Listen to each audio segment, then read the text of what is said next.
गाजियाबाद के new Bloomfield public school में विश्व हिंदू महासंघ गाजियाबाद द्वारा संत रविदास की जयंती के उपलक्ष्य में एक साप्ताहिक कार्यक्रम का आयोजन किया गया। इसमें संत रविदास के चित्र पर पुष्प अर्पित कर उन्हें श्रद्धापूर्वक नमन किया। कार्यक्रम में मुख्य अतिथि के तौर पर शामिल हुए विश्व हिंदू महासंघ के प्रदेश अध्यक्ष भिखारी प्रजापति का सभी पदाधिकारियों ने फूल माला पहनाकर स्वागत किया। इस अवसर पर बड़ी संख्या में न्यू ब्लूमफील्ड पब्लिक स्कूल के बच्चे, अध्यापक एवं क्षेत्र के प्रमुख लोगों ने कार्यक्रम में हिस्सा लिया। इस अवसर पर विश्व हिंदू महासंघ के उत्तर प्रदेश के प्रदेश अध्यक्ष भिखारी प्रजापति ने अपने विचार व्यक्त किए। उन्होंने कहा कि संत रविदास ने समाज को एकजुट करने का महत्वपूर्ण कार्य किया। गोरक्ष पीठाधीश्वर योगी आदित्यनाथ जी महाराज के निर्देश पर संपूर्ण उत्तर प्रदेश में 1 फरवरी से 7 फरवरी तक संत रविदास जयंती के कार्यक्रम चले। इसी सिलसिले में मैं अपने माननीय राजेंद्र शर्मा, मनोज नागर इत्यादि अपने साथियों के आमंत्रण पर आज इस जिले में आया।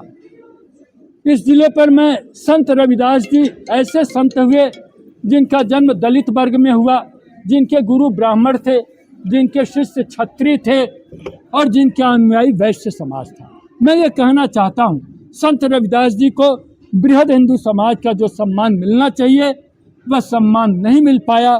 इसलिए गोरक्ष पीठ के द्वारा पूज्य महाराज जी ने कहा कि उनकी यह जन्म जयंती संपूर्ण उत्तर प्रदेश में मनाई जाए। इस अवसर पर मेरा मात्र इतना कहना है कि महापुरुषों को जातियों में मत बांटिए, अन्य जात के नाम पर सेनाएं बनाइए।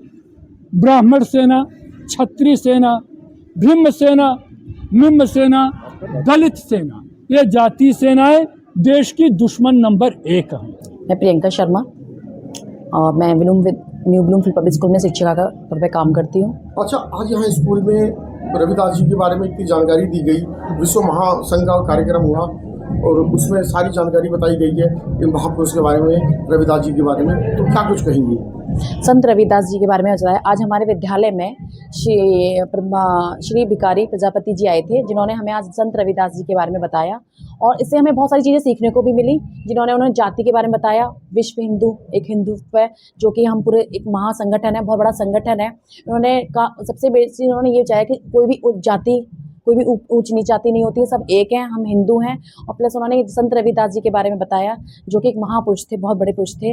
और उन्होंने एक कहानी सुनाई थी गंगा स्नान के ऊपर, जो कि हमें बहुत ज़्यादा अच्छी लगी। और वो हमारे विद्यालय में आए, हमारे विद्यालय में आके चांद लग गए उनके आने से। मैं एक सवाल ये पूछूंगा कि जब वो रविदास जी के बारे में बता रहे थे तो बच्चे जो है बहुत गौर से सुन रहे थे, नोट कर रहे थे उनकी कई चीजें, कई लाइनें। तो क्या आप लोग अपने विद्यालय में ऐसे प्रोग्राम करते रहते हैं, महापुरुषों की जानकारी देते रहते हैं? हाँ जी सर, हम ऐसे प्रोग्राम करते रहते हैं और बच्चों को हम बताते हैं। इसलिए बच्चे इंटरेस्टेड थे क्योंकि हम भी बताते हैं बच्चों को कोई भी किसी भी कहानी से। संत रविदास जी के बारे में आज उन्होंने भिखारी प्रजापति जी ने बताया था, तो बच्चे इंटरेस्टेड इसलिए थे क्योंकि हम भी बच्चों को बताते हैं इस चीज़ के बारे में। आपको पता है कि IAS PCS वगैरह की जो तैयारियाँ होती हैं, तो आपको पता है इस तरीके के क्वेश्चन पूछे जाते हैं IAS PCS में। बच्चे उन्हीं चीज़ों से आगे बढ़ते, जब तक हम उनको नहीं बताएंगे उनको पता भी नहीं चलेगा। अच्छा, आपके जो कॉलेज में, स्कूल में, हाँ जी, ये जो है ऐसी कौन सी और जयंतियाँ मनाई जाती है? मुझे भी, मैंने मनोज जी से पूछा तो बता रहे थे कि हम लोग लगभग सभी फेस्टिवल मनाते हैं, सभी महापुरुषों के बारे में उनकी जीवनी बताते हैं, डीप नॉलेज देते हैं। तो क्या कुछ कहेंगे आप? सर हाँ, मोस्टली हम ऐसे बनाते हैं जैसे 2 अक्टूबर को महात्मा गांधी जी का होता है, जवाहरलाल नेहरू जी के बारे में बताते हैं, 14 नवंबर को जवाहरलाल नेहरू जी का होता है, 15 अगस्त को स्वतंत्र दिवस होता है, 26 जनवरी को गणतंत्र दिवस होता है। हम हर चीज़ के बारे में बताते हैं उनको। हाँ, गुरु नानक जयंती जो गंगा स्नान वाले दिन आती है, गुरु नानक जयंती, उनके बारे में हाँ सारी जानकारी देते हैं सर। उनको सब जानकारी देते हैं। हम एक दिन सरस्वती पूजा होती है हमारे, बसंत पंचमी वाले दिन हमारे विद्यालय में सरस्वती पूजा होती है, उनके बारे में हम पहले कोई भी प्रोग्राम करने से पहले बच्चों को जानकारियाँ देते हैं इस चीज़ की कि ये फेस्टिवल क्यों मनाया जा रहा है, आज क्या फेस्टिवल है, सब चीज़ों की जानकारी देते हैं। अच्छा, ये इसकी वजह क्या है कि मैंने बहुत से स्कूल में मैं जाता हूँ, लेकिन आपके स्कूल में सबसे ज़्यादा ऐसे प्रोग्राम कराए जाते हैं, बच्चों को जानकारी दी जाती है, डीप नॉलेज दी जाती है, ये इसकी वजह क्या है? सर एक्चुअली बच्चे आजकल किताब से ज़्यादा चीज़ें नहीं सीख पा रहा है। आपको पता है बच्चा प्रैक्टिकली ज़्यादा सीख रहा है आजकल। तो हमको जो कहना है, जो हम कहते हैं, बच्चा उस चीज़ को ज़्यादा माइंड करता है। हम जो बोल रहे हैं वो बच्चा सुनता ज़्यादा है।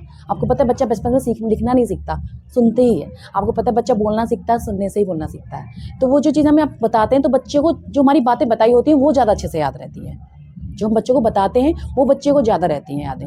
तो इसलिए हम बच्चों को डीप नॉलेज इसलिए देते हैं, हम बोलते हैं। शिक्षा बच्चा सिर्फ हिंदी, इंग्लिश, मैथ, साइंस पढ़ेगा, उसको एक्स्ट्रा जानकारी नहीं मिलेगी इससे। लेकिन जो हम प्रोग्राम करते हैं, एक्टिविटी करते हैं, प्रैक्टिकली करते हैं, बच्चा उन चीज़ों से ज़्यादा सीखता है। अच्छा, मैंने कई बच्चों से पूछा तो उन्होंने लगभग, मैंने सभी महापुरुषों के बारे में अलग अलग सवाल पूछे तो उन्होंने सबका जवाब दिया। हाँ जी, तो इसका मतलब आप ये तैयारी आप उनको लगातार आप करा हाँ रही जी, हैं हाँ ताकि जी वो सर, हाँ कोई जी। भी कंपटीशन क्रैक कर सके। जी, जी। कोई भी कॉम्पिटिशन ये है कि क्रैक कर सकते हैं बच्चे, और इन्हीं चीज़ों सीखने से बच्चों को, आपको पता है कि आईएएस, पीसीएस आजकल जितने भी टफ एग्ज़ाम है, सभी चीज़ों के, इन चीज़ों के बारे में पूछा जाता है और बच्चा इस चीज़ से आगे बढ़ता है। जब तक हम बताएँगे नहीं, उन्हें पता नहीं चलेगा, तभी वो इंटरव्यू पास करेगा, जब तक हम नहीं बताएँगे अच्छा, उन्हें। आप जो है हमारे चैनल के माध्यम से अपने स्कूल के बच्चों को, उनके माता-पिता को अभी कोई संदेश आप देना चाहती हैं? सर, मैं यही संदेश देना चाहती हूँ कि ब्लूम परिवार हम अपनी तरफ से पूरी कोशिश करता है। मैं पेरेंट्स से ये रिक्वेस्ट करना चाहती हूँ, वो भी सहयोग करें हमारी इस चीज़ के लिए। मतलब पेरेंट्स को मैं ये बस हाथ जोड़ के ये विनती करती हूँ कि वो भी इस चीज़ पे थोड़ा ध्यान दें।